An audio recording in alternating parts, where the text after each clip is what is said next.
الحمد لله نحمده ونستعينه ونستغفره ونؤمن به ونتوكل عليه ونعوذ بالله من شرور انفسنا ومن سيئات اعمالنا من يهده الله فلا مضل له ومن يضلله فلا هادي له واشهد ان لا اله الا الله وحده لا شريك له واشهد ان محمدا عبده ورسوله ارسله بالحق بشيرا ونذيرا اما بعد فإن خير الحديث كتاب الله وخير الهدي هدي محمد صلى الله عليه وسلم وشر الأمور محدثاتها وكل محدثة بدعة وكل بدعة ضلالة وكل ضلالة في النار.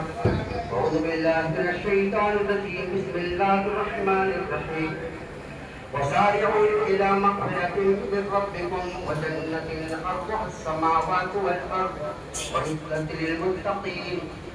اللهم رب اشرح لي صدري ويسر لي امري واحلل عقدة من لساني يفقهوا قولي. اللهم رب زدني علما. اللهم رب زدني علما. برادران اسلام، حاضرین مجلس، تمام کی تمام تعریفات اس وحدہ لا شریک کے لیے ہے جس نے ہم کو اور آپ کو آج اس مسجد میں اکٹھا ہونے کی توفیق عطا فرمائی. اللہ تبارک و تعالی ہماری عبادات کو اور ہماری اس جگہ مل بیٹھنے کو قبول فرمائے. ان کا خطبہ مختصر ہوتا ہے، اس لیے صرف مختصر طور پر آپ کے سامنے رکھ کر اور اپنی بات ختم کروں گا، چونکہ دوسری جماعت کے لیے گلی میں کافی بھیڑ لگی ہوئی ہے. اللہ تبارک و تعالیٰ نے تو ہم پر یہ رمضان کے روزے فرض کیے ہیں، اس کا مقصد کیا ہے صرف مقصد بتانا چاہتا ہوں. اللہ تبارک و تعالیٰ نے کہا کتب علیکم الصیام کما کتب علی الذین من قبلکم لعلکم تتقون. یعنی اللہ تبارک و تعالیٰ نے اس لیے روزے کو فرض کیا ہم پر تاکہ ہم پرہیزگار بن جائیں. پرہیزگار کیسے بنیں گے؟ ہم اور آپ اچھی طرح جانتے ہیں کہ اس رمضان کے مہینے میں اللہ اور اس کے رسول نے حکم دیا ہمیں کہ صبح صادق میں سحری کھاؤ اور آفتاب غروب ہونے تک ایک دم بغیر کھائے پیے برداشت کرتے رہو، صبر کرتے رہو. جیسے ہی سورج غروب ہوتا ہے ہم سب اس پر عمل کرتے ہیں اور خالص اللہ اور اس کے رسول کے حکم پر عمل کرتے ہیں، ورنہ اس دنیا میں کون کس کا مالک ہے؟ اگر کوئی چاہے کھانا تو اسے کون روک سکتا ہے؟ لیکن صرف ایک ذات ہے جس کا خوف ہمارے دل میں ہے، جس کے جہنم کا ڈر ہمارے دل میں ہے کہ اگر نافرمانی کریں گے تو اللہ ہمیں جہنم میں ڈال دے گا، اور جنت کا شوق ہمارے دل میں ہے کہ ہم اللہ اور اس کے رسول کے حکم پر عمل کریں گے تو اللہ ہمیں جنت میں ڈال دے گا. جی، تو اللہ کا مقصد یہ ہے کہ ہمارا بندہ آگ میں نہ جلے، ہماری بنائی ہوئی جنت کے اندر داخل ہو. یہ پہلا مقصد ہے. دوسرا مقصد اللہ تبارک و تعالیٰ کا یہ ہے کہ بندہ جب دن بھر بغیر کھائے پیے تب تپتی ہوئی دھوپ کے اندر پیاس کی شدت کو برداشت کر کے اور روزہ افطار کرے گا، یعنی تقریباً 12 اور 14 گھنٹے کا بھوکا پیاسا رہے گا، تو اپنے محلے، اپنے گاؤں کے غریب اور مسکین، بھوکی اور ننگے کی تکلیف کو محسوس کرے گا. وہ یہ احساس ہو اس کے اندر پیدا ہوگا کہ 12 اور 14 گھنٹے کے اندر ہم کس طرح پیاس سے تڑپ رہے تھے، ہم کس طرح بھوک سے بلبلا رہے تھے. تو یہ غریب جو ہمارے محلے میں ہے، ہمارے پڑوس میں ہے، ہمارے گاؤں میں ہے، ہمارے علاقے میں ہے، ان کی زندگی کیسے گزر رہی ہے، کیسے گزر رہی ہوگی؟ یہ احساس پیدا کرنے کے لیے اللہ تبارک و تعالیٰ نے اس روزے کو ہم پر فرض کیا تاکہ غریبوں اور مسکینوں کے درد کو محسوس کیا جائے.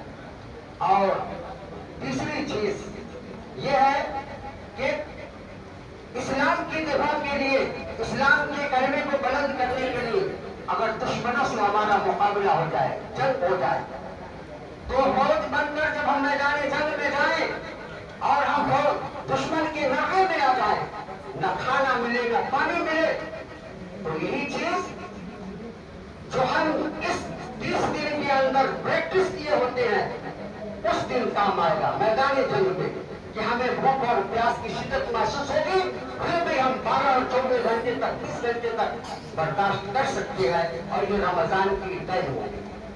اور آخری چیز یہ ہے کہ اللہ تبارک و تعالیٰ نے یہ رمضان کے مہینے کو اس لیے ہم پر فرض کیا، روزے کو اس لیے فرض کیا کہ ہم اس 11 مہینے کے اس 30 دن کے اندر اللہ تبارک و تعالیٰ کی ایک ایک حکم پر ہم عمل کرتے ہیں۔ جب تک وقت نہ ہو جائے افطار نہیں کرتے۔ منع کیا روزے کی حالت میں تم کسی سے جھگڑا نہ کرو، گالم گلوچ نہ کرو، زبان پر ہم تالا لگا لیتے ہیں۔ ہمارے نبی نے حکم دیا تم سے کوئی جھگڑا کرنے آئے تو اسے بول دو کہ میں روزے سے ہوں، 3 بار بولو اور راستہ کاٹ کر نکل جاؤ۔ یہ ایک مہینے جو ہے ہم غریبوں اور مسکینوں پر مہربان ہوتے ہیں، صدقہ اور خیرات کرتے ہیں، تو دراصل اللہ تبارک و تعالیٰ کا مقصد ہے کہ ہمارا بندہ تو یہ ایک مہینے تمام کام کر کے پریکٹس کر لے گا تو اس کے لیے 11 مہینے اس کام کو کرنا مشکل نہیں ہوگا۔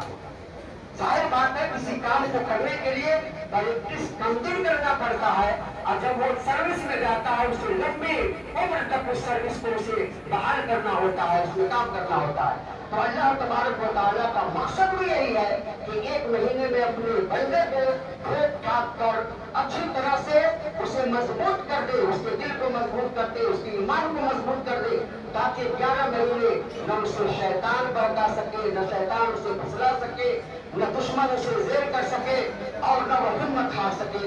اللہ تبارک و تعالیٰ کا یہی مقصد ہے۔ اور جب بندہ اس 30 دن کے اندر وہ اللہ کے حکم پر عمل درآمد کرے گا اور 11 مہینے جب اس پر عمل کرے گا تو اللہ تبارک و تعالیٰ نے اس کے لیے جنت تیار کر رکھی ہے، اور وہ جنت کے بارے میں اللہ نے کہا وَسَارِعُوا إِلَىٰ مَغْفِرَةٍ مِّن رَّبِّكُمْ وَجَنَّةٍ عَرْضُهَا السَّمَاوَاتُ وَالْأَرْضُ أُعِدَّتْ لِلْمُتَّقِينَ۔ کہ جب تم اس پر عمل کر رہو گے تو تمہارے لیے ایسی جنت تیار کر رکھی ہے جس کی چوڑائی 7 آسمان اور 7 زمین کے برابر ہے۔ یہ جنت کی چوڑائی ہے۔ جب جنت کی چوڑائی 7 آسمان اور 7 زمین کے برابر ہے تو اس کی لمبائی کا کیا پوچھنا؟ اس کی لمبائی بے حد، یعنی اس کی لمبائی کا کچھ پوچھنا ہی نہیں کہ جنت کی لمبائی کتنی ہو، بلکہ جنت کی لمبائی کا اندازہ اس بات سے کیجیے۔ اللہ کے نبی صلی اللہ علیہ وسلم فرماتے ہیں کہ جنت میں ایک درخت ہے، جنت میں ایک درخت ہے، ایک تیز گھوڑ سوار اس درخت کے سائے میں 100 سال گھوڑا دوڑاتا رہے گا، پھر بھی اس درخت کے سائے کو پار نہیں کر سکے گا۔